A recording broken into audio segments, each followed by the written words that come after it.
Malapit na palang eleksyon sa barangay. Marami na naman tayo makakasalubong na tao na bigla ka na lang ngingitian kapag nakita ka sa daanan.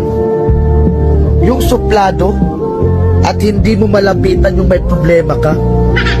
Tapos ngayon, sila na yung unang maglalambing sa'yo at babatiin ka. Wow!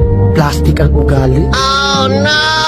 Tatakbo ka ulit ng pagkakapitan at konsehal ng barangay nyo. Wow! Tapos wala naman kayong magandang nagawang proyekto sa barangay nyo. Mahiya naman kayo. Tapos magtatanong kayo kung ilang buntante sa isang bahay. Pero nung panahon ng pandemic at ayuda, isang ayuda lang sa isang bahay. Tapos kung mamalasin ka pa, wala ka pang makukuha na ayuda kapag kalaban mo pa ang tagalista.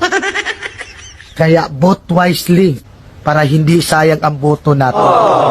Tandaan nyo, sa ating boto, nakasalalay ang panalo ng isang kandidato. Wow! Kung may magtatangka sa'yo magbigay ng pera, sabihin mo, minimum 1,000.